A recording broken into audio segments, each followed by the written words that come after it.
Hello, my name is Aaliyah Nash, and today I will be presenting the Unethical Milgram experiments.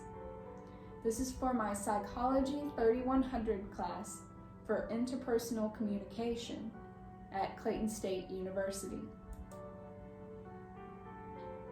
What were the Milgram experiments? The Milgram experiments were conducted by a psychologist by the name of Stanley Milgram at Yale University to get insight on authority and obedience and what effects that authority has on obedience.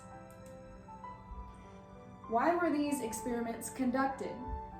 Stanley Milgram conducted these experiments in 1961 following the trial of World War II criminal Adolf Eichmann. Milgram wanted to see if Eichmann and his accomplices were truly just following orders during the Holocaust. What happened during these experiments? The experiment process. Here, you can see a diagram of the experiment. This experiment diagram was presented by simplypsychology.org. Here, you see a student, a teacher, and an experimenter. These were the three roles. During the experiment, the teacher would ask the student questions. If the student said the wrong answer, got the question incorrect, the teacher would then be prompted by the experimenter to shock the student. The shocks ranged from 15 to 450 volts. However, the student was not actually being shocked. They were just pretending to be shocked. At 300 volts, the student would demand to be released, and the experimenter would urge the teacher to continue.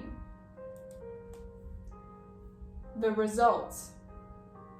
As stated by verywellmind.com, for one specific study, Milgram reported that 26 out of 40 participants administered the maximum shock of 450 volts and continued with the experiment.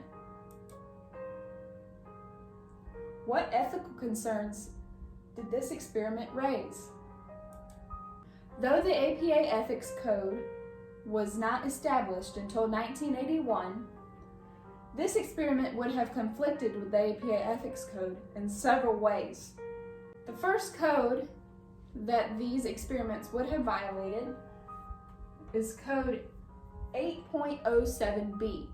This code describes the ethics codes for deception.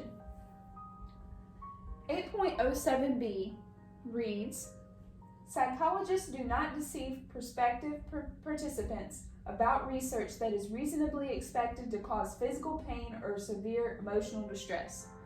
During the Milgram experiments, Stanley Milgram did not tell the participants the true nature of the experiment, and until the end, they truly believed they were shocking the student.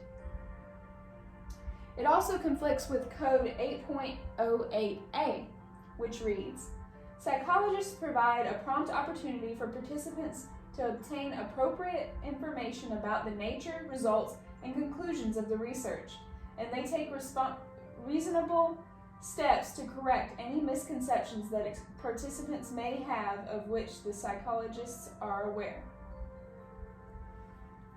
The experiments conflict with this ethics code because, as stated before, the participants did not know the true nature of the experiments and why they were being conducted.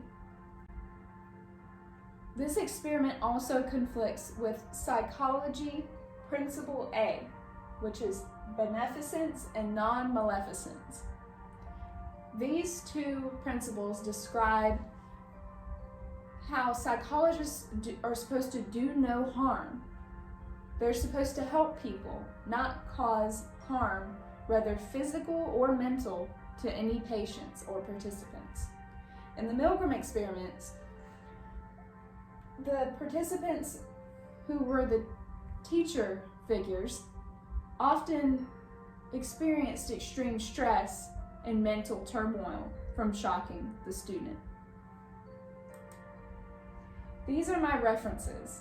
I used verywellmind.com, simplypsychology.org, apa.org, and imarcresearch.com. Thank you for listening to my presentation.